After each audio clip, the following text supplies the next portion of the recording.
I was doing theater and my mom kind of hammered it into me, especially with auditions and things, like you're going to get a million no's before you get a yes. Right. Like you're going to get no, no, no all the time. I don't care if you tell me no. I will audition all day long. And you have to have that delusion because I equate it to delusion because like I said, there is no. You can tell it to me 1,000 times. That doesn't mean it's real. I just think it's so important to be able to push through it because, that 101st time is the yes. Hey there, this is Michelle, and this is Delusional, where we talk about big dreams and real stories. And today I have Angel on the podcast. Angel, do you want to introduce yourself? I would love to. Hi, thank you, Michelle. Again, yeah, I'm Angel Black. My life is riddled with delusion. And it all started a long, long time ago when I became a dancer at Disneyland. I am so excited to hear this story because I know a little bit about already that your parents were probably had some questions. Wait, so how old were you when this story began, first of all? I was 19. Okay, so you're 19 years old and you decide that you're going to go get your big shot at Disney. Yes, I really, really wanted to be a performer at the parks. I had a friend at the time whose brother was a performer, and he was literally a celebrity to me. I was like, tell me everything you know. And I also just love Disney in general. I lived like 3 hours away. I had a pass. My friends and I would drive out there. And one time I stayed. Well, okay, there's a lot in between then and the one time you stayed. So let's start with your parents. What happened when you first told your parents, hey, I'm going to go be a dancer at Disneyland? Okay, so actually, Michelle, there's not a lot in between what happened and the one time I stayed. Like, it's even worse than you think. And now being a mom, like, I think about this and I'm like, oh my gosh, if my kids did that, I'd have a heart attack. So my friend and I went to Disney for the weekend, and I had been watching the Disney auditions website and things of that nature, and I'd gone to a couple of auditions, but it was time to go home. And I said, I'm not going home. We were at Disneyland and I said, I'm not going home. Wait. So you call mom or what? And you say, I'm not coming home? I need to learn to tell this story better but that really is all there is to it. So she's like, it's time to go. And I was like, I don't think I'm going to go. Like, I'm not going to go. And I took my duffel bag that I had for the weekend. And I said, I know one person who lives out here, one person.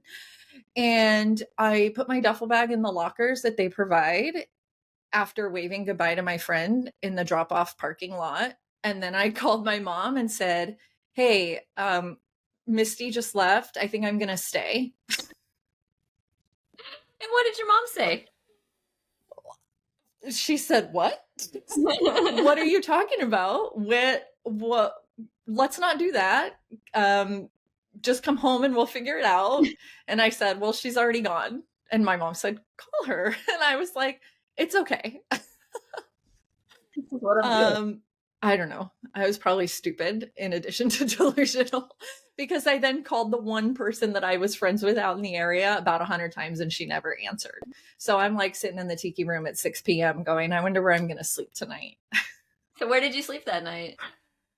A hotel that I could not afford. I think I got like this was a long time ago. Remember, this was almost 20 years ago now. Mm-hmm. So it was like a $70 Motel 6, like a mile and a half away from Disneyland, somewhere I would not want my own children sleeping by themselves at 19.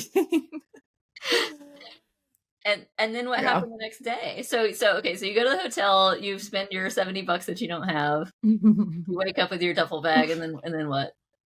I finally got a hold of my friend who lived out there, and she said I could stay with her at her house. So she had work. Remember, I had a pass at this time. So she had work at Disney. She worked at Space Mountain. And I was like, all right, I'll go to the park. Same thing. Went to the park, put my duffel bag in, and just waited for her to get off of work until I could go home with her. I had also at this point figured, well, I probably need to get a job. So once I was with her that night, I put in an application because you could do it online. And they called me the next day for an interview. Nice. So it worked out. It wasn't a performing job, but it was something to allow me to stay at Disneyland. So what was the first job before you got to Yeah. perform? Yeah. So it was, I worked the rides for a Mhm. few months, like 8 months in Fantasyland. I did Fantasyland, Toontown, and Matterhorn. Okay, working the rides for 8 months is not like an insignificant amount of time if what you No. really want to do is be a dancer. Yeah. Yeah. Yeah. It was a lot of fun though. I'm really grateful I did it. And it also allowed me to be able to attend the auditions because it was easy to transfer over if you made it into the department. But before that happened, when they called me for an interview, my parents ended up having to drive out and come get me after the interview because it was just a couple days later. Mhm. And they were like, I think it was on like a Thursday or a Friday. And they were like, can you start Monday? And I was like, yeah, sure. Yeah. So my parents had to come out 4 hours and get me, Uh-huh. drive me back to my hometown.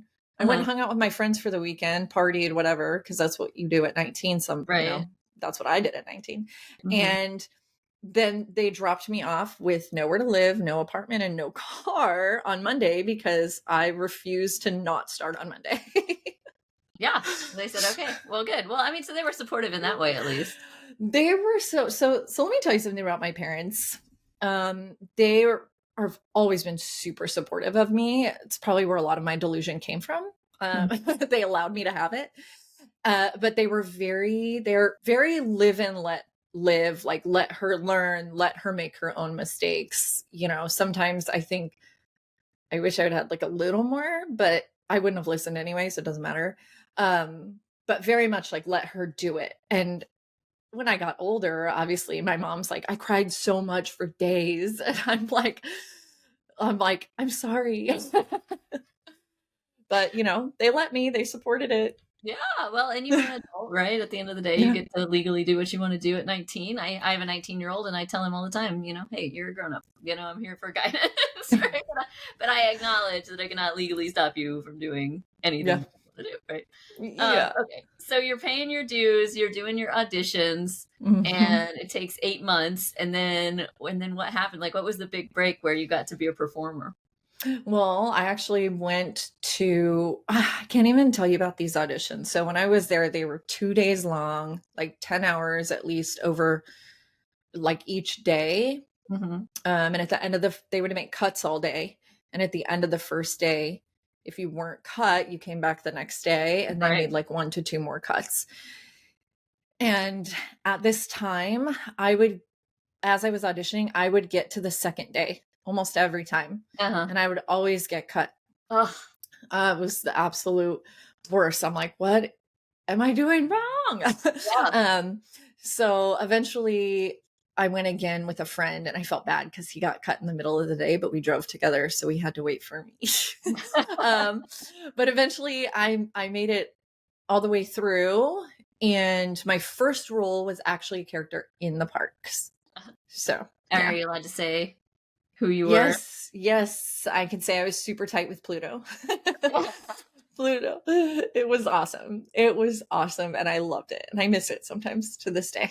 And I'm such a Disney nerd as well, so it's just I love this story, and I love that you did that. How long did you end up working as a performer at Disney? I was there for almost 10 years. Wow. Yeah, yeah. I think I left in 10 years. Maybe it was closer to it. It was closer to 9. Maybe it was closer to 9 than That's a 10. long But time. yeah, a long Yeah. time, a long time. And I Yeah. got to do a lot. From the characters, the way the entertainment department works is they start having internal auditions. So you don't need to go stand outside for hours with everyone who wants to be a performer. Mhm. So they'll have separate internal auditions for cast members who are already in the entertainment department. And so from there, it was like, oh, there's a parade audition. I can go. Oh, there's this audition. I can go. And I just started going. And I was a character performer for about another not very long, like 4 or 5 months. And then that's when I got into my first parade. Mhm. So the first parade I did was the Christmas parade, Christmas Fantasy. Aw. Yeah. And then from there, I did a lot more. I did Parade of Dreams and I did Electrical Parade. And at the same time, you could do both. So I was also having shifts as a character performer in the park. So it was a balancing act. It's such a cool story, and that you got to do this thing that had been your dream for your whole life. And I wonder now, because now you're a decade plus removed from that. Mhm. When you look back, do you see all these things in your life that wouldn't be true if you hadn't, just that one day told your friend to just leave Yes. you there? Just leave me here. It's like that No, one moment, that one decision. Like, yeah. what's the butterfly effect it's had on your life? I'm gonna tell you the butterfly effect, and then if we wanna get into it, I can tell you, like, how we got there. If I did not I'm sure people can find connections like this, but I believe in this wholeheartedly. If I did not do that, I would never have met my husband, who I've been with for 15 years this year, and we have 2 kids, and, like, he didn't work at Disney. Like, it's a true butterfly effect, like, how all of this went down, but I can't even imagine the direction my life would have gone Yeah. if I never took that risk. Yeah. It's so profound, and to me as a mother too, when you think about, well, if I hadn't done this, my child wouldn't exist, right? Like, this is an entire human that exists just because. And you're not thinking that at 19. Literally. Like, at 19, you're thinking, I want to be a dancer at Disney, and Mhm. so just leave me here in the parking lot. You're not thinking, well, this is going to lead to me eventually meeting my husband and having my children. And It's insane. Like, and it's something that I don't think a lot of people now will get to experience, just because the landscape of even, like, down the relationship road, like, meeting people is so different, Mhm. right? Like, people are on apps, we're all connected at a more instantaneous level. And I find it so I'm actually pretty grateful that we got to meet at that time, and it was like a true domino effect, true butterfly effect Mhm. leading up to that point. So I just think about it sometimes, and I'm like, wow, I was fucking sorry, can I cuss on here? Of Um, course. literally, like, I was fucking insane. Like, I Yeah. was insane, and now I have 2 kids. Like, how did this happen? Mhm.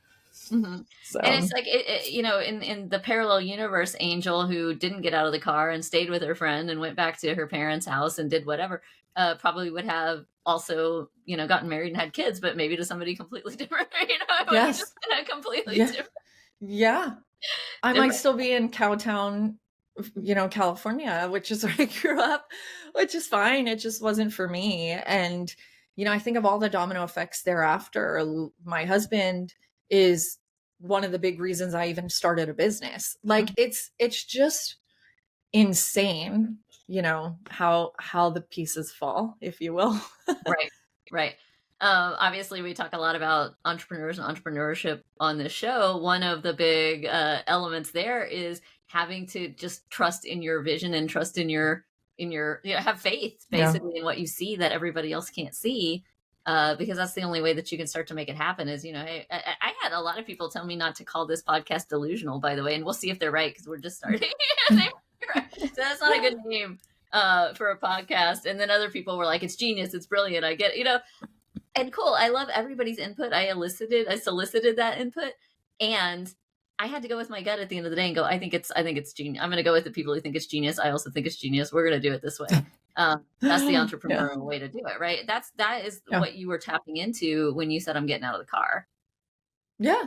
No, absolutely. It was very much a moment of that's how I look at things in my life. I mean, not just business, like, literally my life is like, I this is going to happen because there's no alternative. Yeah, Like, and that's the delusion, right? That's where the delusion, I think, comes in. You're like, there's literally no other option than yeah, this. So yeah, I'm going to get out of the car. yeah, And, yeah. I'm not one to sit on a fence or weigh my options. Like, things to me are very much, that's what I want. That's what's going to happen because I don't have a choice. Yeah. So there's this concept of, determination it's a decision. Where you go, Hmm. I'm not going to accept anything else. And I realize that there might be a lot of discomfort along the way. I realize this might not all go perfectly well, but I'm willing to do what it takes. In your case, I'm willing to spend 8 months working the rides. And I'm sure it was fun and everything, but it's not what Yeah. you really wanted to be doing. You wanted to be dancing, but I'm willing to sit here and make, and I'm sure you weren't getting paid tons of money to do that either. I But think, yeah, when I started, it was like $7.50 an hour. in California, Yeah. Yeah. Yeah. I'm gonna sit here and Yeah. make $7.50 an hour for almost a year and I'm gonna go to these auditions where I keep getting cut at the last, and there are a lot of people that would have Yeah. done that once and said, okay, fuck this. Yeah, it's true. It's true. And I like to think I have tenacity, I've been told. But I have a theater background also. So it's like my mom also, she went to UCI for theater. Like that's just, we're a theater family. And I think from the time I was really little, I was doing dance classes and acting and things like that. And I ventured off and tried to do sports. Yeah, that never worked out for me. I'm not a sports girl. But I was doing theater and my mom kind of hammered it into me, especially with auditions and things like you're going to get a million no's before you get a yes. Right. Like you're going to get no, no, no all the time. And especially in the performing world, it's like maybe you're too tall, you're too short, you're too small, you're too big, your eyes are the wrong color, like your hair's the wrong color. It doesn't matter. People are just going to tell you no constantly.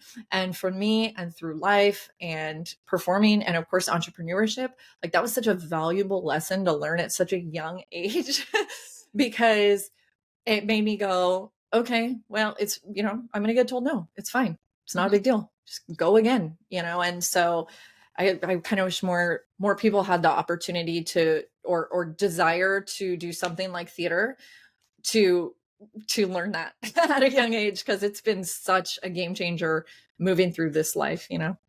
I love that you brought that up, and just kind of the thickness of skin that it takes. I also, by the way, did theater as a kid. I was like a community theater kid, which shocks nobody, I'm sure. But then where I really got that was I started my career in politics in the field. And when you're a field organizer, that means you're the one that's knocking on people's doors and you're the one that's making phone calls. I mean, and when I say phone calls, I mean endless phone calls. So we would start after lunch and call all the way through dinner time. So, maybe till 8-9 o'clock. So like 8-9 hours a day of just calling from a list every single day. And it was 7 days a week, by the way. So this is not like you don't get like a weekend off. People screaming at you, hanging up on you, blowing, whistles into the phone. Same thing. If you're knocking doors, door slam. Like, how could you possibly come here? Why, it's like you just get to the point where it doesn't bother you. And rejection doesn't bother you. And it's been, and I was very young when I was doing that, 22 years old. And I can't think of a better foundation for an entrepreneurial career than to get a bunch of doors slammed in your face at 21 years old. Right. It's so true. I just keep picturing, I think I've asked you this before and you said no. I keep picturing like Parks and Rec. Because that's how I imagine it, but it's just so true, and it's one of those things where I would imagine, a door slams in your face, and you're like, oh, all right, next house. You literally have a list, and whether you're doing phones or doors, you've got a list of, okay, these are all the people that I've got to try to talk to today or attempt to make contact with, and so and we've got a short amount of time, so it absolutely is just like next, and if you need a second to reset your energy, okay, before you go to the next one. But it doesn't take very long because of the volume for that to stop upsetting you at all. And you just go, that's about them. That's not about me. Like, whatever. Exactly. Have somebody come to your door and like, you're being annoying, and you're just like, I know I'm being annoying. I'm also just doing my job, right? Like, it's okay. I love it. And by the way, I need to rewind a little bit because I'm not shocked that you were a theater kid, but I had no idea. Yeah. Well, I was never the star, Angel. I was in the chorus. I got to be one of those girls in Greece with the rollers in her hair that did the the beauty school dropout, like background dancers, but those were the kind of roles that I got. Was like I've done Grease twice. I've done that show twice. Yeah. I got to play Jan in one with the Twinkies. And then I got to play Frenchie Marty in the other one, the one with all the boyfriends. Yeah, I wasn't getting those lead parts in community theater productions. I think I got to be the lead one time. I was in the best Christmas pageant ever as like a 12 or 13-year-old. Oh, yeah. Rebeth, is that her name? I think that's right. That sounds right. It was Beth. I love it. I love it. But like even in Lawton, Oklahoma, I was not the star of the community theater. So let's keep the expectations about Michelle's acting singing talent very low. That was not my. I love it. But it did give me the opportunity to understand what it's like to be on stage, to have eyes on you, Also as a beginning actor, how to put the focus on somebody else when it's, somebody else is playing the lead role, and you want to make sure they're not looking at you, they're looking at the lead actor, which by the way has served me so well in business. Like if I want people looking at me, this is how I can have people looking at me. But if I need them looking at somebody else, this is how I can help direct attention to somebody else. It's amazing, these things that we learn as kids that end up kind of falling into our career. It's true. I have to say too, not to get too heavy on theater, but it also kind of turned me into like a little bit of an adrenaline junkie. But okay, let me explain. So not till like my early to mid 20s, I love auditions. I realized that about myself. I don't care if you tell me no. I will audition all day long.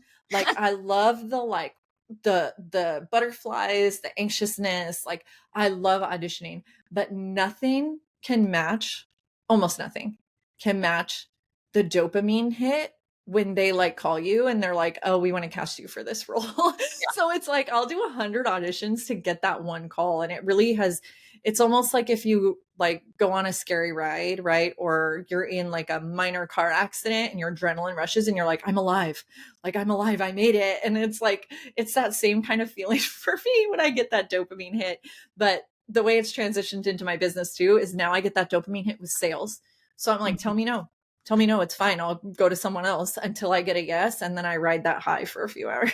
Yeah, I was just about to take it there too. So I'm glad you did. It's like, I mean, as an entrepreneur, we've got to be ready to hear no. And that's if you're in the service business like Angel, hearing no for potential clients or customers, or if you're trying to raise money for something, you're going to hear no from potential investors a whole bunch. If you're trying to get a patent, you're probably going to get rejected, a few to a few dozen to 100 times before you get that patent. When you look at the people who are exceedingly successful as entrepreneurs, they didn't take no for an answer. They just kept coming back and back and back. And you have to have that delusion, because it's like and I equate it to delusion, because like I said, there is no. You can tell it to me 1,000 times. That doesn't mean it's real. And I just think it's so important to be able to push through it, because, that 101st time is the yes. Maybe, you know what I mean? Like the 102nd time. And I'm an anxious person too. So like, I can't live with that. Like I would never be able to live with like, oh my God, what if I just would have kept going? So I knock that anxiety off the bat and just keep going.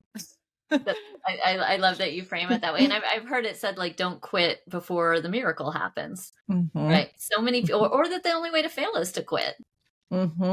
Now, sure.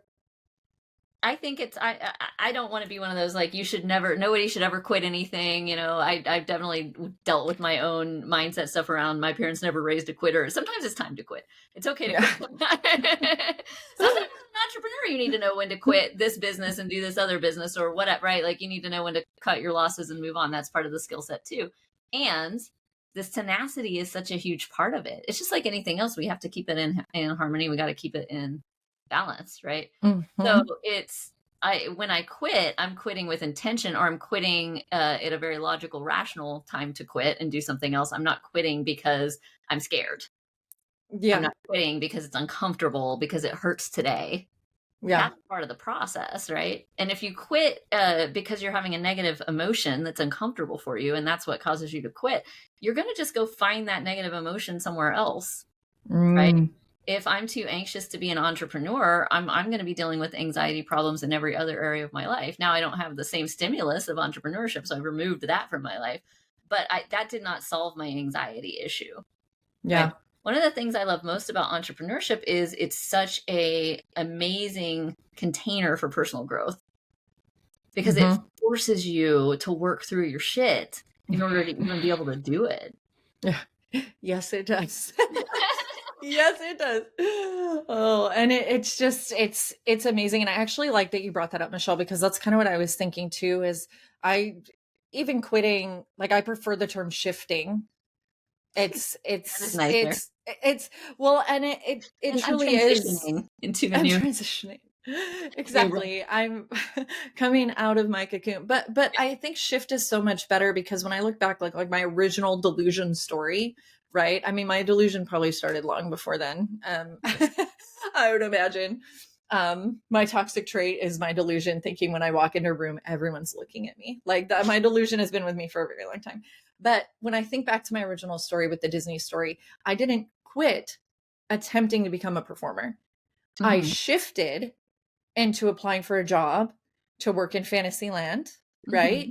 So that I Literally. could be in literally, so that I could be in the environment that I wanted to be in Mhm. while I continued to move toward my original goal.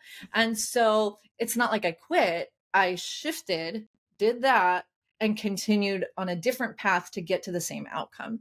And so I think that's really important. You know, you do more business coaching, obviously.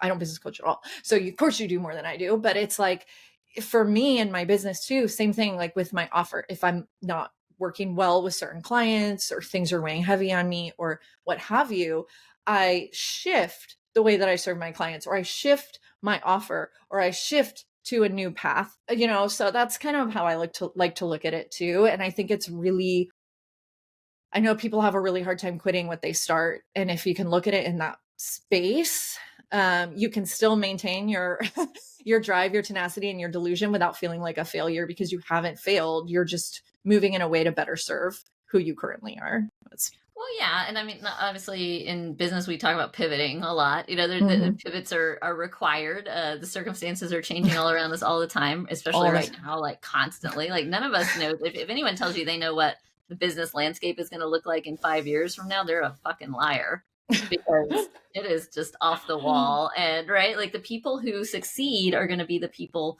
who are able to think on their feet and who are able to figure out how to Mhm. provide and capture value in real time as everything is changing all the way around us. So when AI takes your job, you know, both you and I do things that AI is probably going to do, you know, Yeah. pretty quickly in the next couple of years. Like, well, we will have figured something else out by then because we have that delusion, we have that entrepreneurial skill set. We know, you know, hey, we can always figure something out. And as long as you can show up and be of help to other people, there's going to be a place for you in the Are there world. really people who claim to know what the business landscape is going to look like in I five have no years? idea. I haven't heard any of them, but I'm sure there I are. bet there are. I don't even know what life is gonna, I don't even know what the world is gonna look like in 3 weeks. I mean, No, it's I feel like we're all going to have like a Neuralink implant or something. You know, we're all just going to be part of we'll be one with the AI by I'll take it. I'll take it. You know what?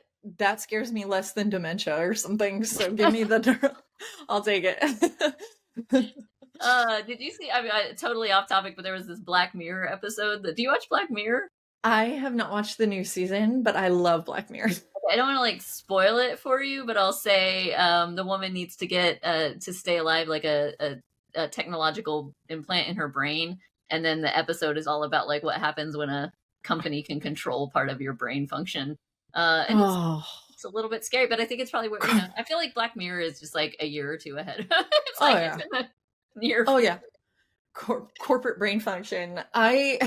Yeah. I one of the episodes last season with the little robot, it was Miley Cyrus, I think Oh was yeah, the yeah, voice of it. yeah, I'm like, we are literally there now. Like yeah, people are having relationships with AI, like yeah. romantic relationships with Oh yeah, ChatGPT. yeah. Absolutely, Talk absolutely. I about, was working with ChatGPT a little bit yesterday, and it's so complimentary, and it's so disconcerting because I would put in something that I wrote, and I was getting feedback on structure, mhm. and it doesn't even like. I wish they would put like a pause in there. Like I know it doesn't need to pause, but I wish they would just put a pause in there because it would feel more like it Yeah. was actually reading it or something. But you know, you paste and it immediately is like, "That's brilliant," and it's like, okay, I'm you know in my mid 40s and have lived a long time before this existed, and so I can kind of. I think because of that, I could say, okay, well, this is what it's programmed to do and whatever. But I do worry about, especially younger people. And it's like, if there's this thing that's telling you how brilliant you are every time you interact with it, like why would you want to go have like a real friend who doesn't do that, or Yeah, a we're real boyfriend or girlfriend who doesn't say you're brilliant every time you say anything? Oh man, I gotta send you this video. It's this guy who does, yeah, has a relationship with ChatGPT. At no point in this video did I know what was gonna happen. And it's real. It was real. It's like a news story.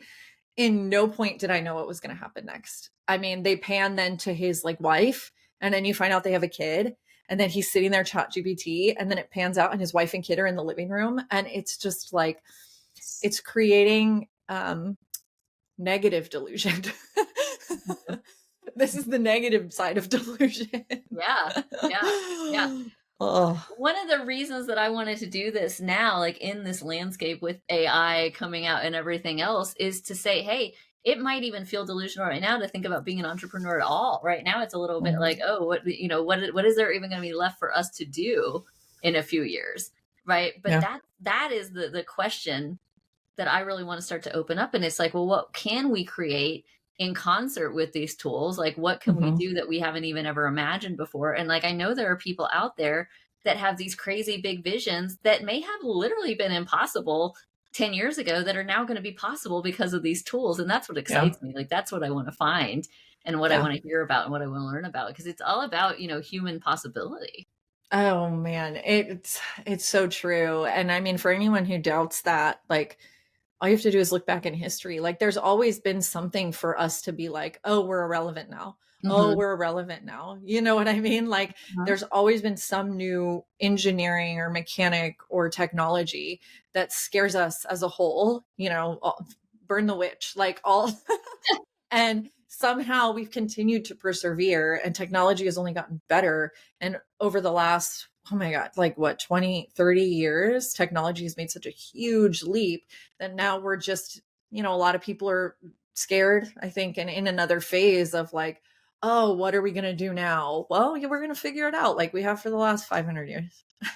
I think there's going to be a really cool opportunity for humans to reconnect at a human level, on a deeper human level. And there's going to be an opportunity for a lot of people to do a lot of personal growth work. And that sort of thing, those tools are going to be accessible to a lot of people that they haven't been accessible to in the past, right? What I'm looking at is, how do we do more community building? How do we train more healers on healing modalities? How do we get more people into, because we're going to have the space and the time now, into healing themselves? And what happens to humanity and society when we're all focused on healing ourselves and each other, because we've got helpers that are doing a lot of the stuff that we used to have to do by hand. I love that. And I actually am thinking it's almost like a correction, like life finds a way, right? Nature needs to balance. And it's like, we've hit a point with social media and texting and phones where, I mean, look at your screen time. I'm sure it's abysmal. Like, I hate my screen time. It feels like a personal attack, and, but that I've done to myself. But it's like, we've almost got to this point where if we're not texting each other, we're not communicating, we're not connecting. So this is almost too, it's feeling like an opportunity to bring back that balance to where now we're so technology overridden that we're craving human connection. So that's actually really cool. That's a good point. Well, and there's this, have you heard about it's not the dark web, that's something different, but it's like the black web. I'm getting it wrong, but there's basically this theory that potentially what happens is that so much of the internet becomes bots. It's like bots talking to bots, and bots posting, and bots commenting, and that humans start to get sick of it. And, of course, there are always going to be some humans that are just still in it all the time. But if the internet is 90% AI or bot generated and they're just talking to each other, at what point do people say, okay, maybe I don't need to spend 9 hours or whatever a day on screens. Maybe I need to get back out into my garden, or maybe I need to go on a walk, or maybe I need to go and touch grass, have brunch with my friends, Yeah. Things we can do to entertain. Yeah. Absolutely. And it's funny that you bring it up, because obviously, as you know, I'm in the digital space for work. And even then it's like, TikTok's going away, the big TikTok scare. And I was like, oh, good, because I also, the older I get, I believe in, like, I think about my highest life priorities, and I think about how much better we would be as people without it. And, I'm willing to take that hit in my business and find something new if social media were going to disappear tomorrow. Well, right. I mean, if we were having this conversation 60 years ago, we would have been like busy washing the dishes by hand, right? Literally. It's like, oh, Literally. you have a job now because, washing machines happened and It's vacuums true. happened and, It's true. But whatever. we probably would have been complaining about something else. I haven't seen you Yeah. in 100 years because we have these newfangled phones. I guess longer than 60 years ago, but you get it. Like people probably lost human connection when the telephone started working because they didn't need to go see each other anymore. You bring up your work and your job, and you help people establish personal brands online and become, content creators, influencers, whatever you want to call it. There's some delusion in that, and I'm one of the people you're helping, right? But it's like, what kind of delusional bitch do you have to be to even be like, I want a personal brand and I want to grow a following, and so delusional, so delusional. Talk to us about that. Because if you did not post a piece, like if you don't post a piece of content thinking this is the one that's going to go viral every single time, you wouldn't be posting online. Like you have to be delusional, and then it's never going to, like, not never, but like it likely won't. And then you have to do it and feel it all over again. This is the one. All right. This is the one. This is the one. So it's like, so delusional. Well, and you talk about that process of getting rejected over and over. I mean, it's the same thing when you're building a social following is, the first few videos that you're going to do are going to get 2 likes or 2, no likes or 10 views and no likes or whatever. And you're just like, okay, cool. I'm just going to post another video. And everybody that I've ever seen that's blown up as an influencer or content creator, they say the same thing. They're like, my first video got 2 likes and I just kept posting and I just kept posting. And eventually I figured out, you start to figure out, oh, if I do this, people like it, or if I stand here, or if I say this, or, it's like, it's a scientific process in a way. Right. Absolutely. It reminds me of that story of Edison, right? Who famously got the light bulb on his 10,000th try. I don't know if that's exactly, if that really happened, but the story is like, it was try number 10,000 where the light bulb actually worked. Yeah. And we're just doing a version of that today where we're going, hey, fucking trial and error. Yeah. Where would we be if Edison was not as delusional as us? Sitting in the dark, I guess. Yes, I guess with my candle, my lantern. No, but it really is true. And I think about people like Gary Vee, and he posted for like a year and a half on his YouTube channel about the wine before anyone even cared. And I think a lot of it is managing expectations and perspective, because it's like, okay, yeah, 12 people saw this and 1 person commented. But like if somebody picked up the phone, 1 person picked up the phone and called and said, hey, that thing you did was really cool. Like it would make us feel so good. Yeah. But our expectations aren't managed properly when it comes to, digital marketing and social media, because we're so used to seeing viral content, things with 80,000 likes, things with whatever, so that when we only get 10, it feels like nothing. And so I think that this is where like you still have to be delusional and continue to believe that the next thing you do is going to work. But you also have to be realistic and say, wow, 10 people texting me telling me they like something would feel so good. Why doesn't that feel the same way? And kind of rework your mindset around it. Absolutely. And you talk about the dopamine hits. I'm telling you, I'm at the point now where if something gets 100 likes on TikTok, I'm just like, I'm a star. So good. So good. 100 likes. 100 likes to see. It feels huge after all the years of like 10 likes, that like, okay, well, I've 10x my likes, we're on the way. And there are a lot of people that would listen to me or hear me right now say that and be like, this bitch is actually like 100 likes is nothing. Who fucking cares, right? But it feels so good once you start to get any traction at all on this stuff, because you are out there doing the same thing that thousands and thousands and thousands of people are trying to do, and you're trying to stand out, and that's really difficult. Yeah, and that's where like I think the confidence comes in too. The delusion and the confidence, the delusional confidence, if you will. And you have to say, look, I trust my personality, and I trust who I am as a person, and I trust my unique value, and I trust what I'm talking about. And, you keep doing that and the right people find you, but you got to fight through it. I have that feeling of, hey, people like me in real life. So then of course they'll like me. Like me. Well, you speak on stages and stuff to like how many people, Michelle? Sometimes like 500 in my specific niche. Yeah. Like 500. So it's like, even if you like log into TikTok and you've had like 400 views, Mm-hmm. it's like, it's not hugely different, but it feels different because we don't get that instant feedback, right? Yeah. We don't get that like immediate feedback if they're not all liking the post. So it's Right. like, just trying to find that balance. Well, and I think about that all the time too. I'm like, I'm not going through, because I watch my friends' stories and everything too every day on social, but I'm not going through and hearting every single story. That doesn't mean I didn't like it or didn't Hmm. say, oh, or, yeah, I'm so glad to see, Angel posting or whatever.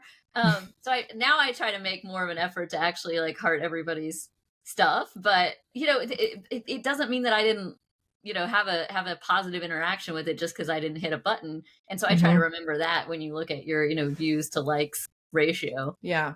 Oh, 100%. And like also the rate, I mean, it's a whole other topic, but the rate at which we as humans are consuming content on a daily basis is insane. Yeah. It's insane. So it's like, that's exactly right. You're like, I don't even interact with everyone. Why am I mad people aren't interacting with me? It's just Right. one of those things that you have to underlyingly understand. So I mean, in this day and age, with so many people trying to do the same thing, is it delusional to think you could blow up a big personal brand and get a big following? Yes. But that's not but that's not a bad thing. Yeah. Yeah. Right? Like yeah, it's absolutely delusional.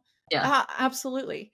But that means you should probably try to do it. If you feel Yeah. that way, then do it. Yeah. And that delusion's what's going to keep you going. It's the Yeah. people who aren't delusional about it that fall short. Well, it's the realistic folks that quit and do something safer and more comfortable, right? They go, oh, I'm just going to be realistic, and Yeah. realistic is I can go get a job over here and I can get a steady paycheck and make a budget and figure out how to buy my groceries and cool, Yeah. right? Nothing Yeah. wrong with it. No, not at all. But everybody who ever did anything extraordinary, I mean, the definition of the word extraordinary, you're different than everybody else, right? Mhm. Is because you said, okay, I'm not doing that. I'm going to do something different. And I'm going to hold on to it. Yeah. I'm going to pay my dues, right? There's a lot of dues paying that goes into this. Tons. And it's going to be hard. I mean, when I look at like everyone, like successful people that I think of, it's like Steven Spielberg, Elon Musk, like I don't care who it is, like they all have a very similar story. I think you'll probably know this, Michelle, because you've read Think and Grow Rich, which I love. But Steven Spielberg, like he wanted to direct a movie and he would just walk into the studios every day. Like he would just walk in with a briefcase like he was someone important. And the security guys would just be like, oh, hey. And he like made friends with them and he would just come in every day.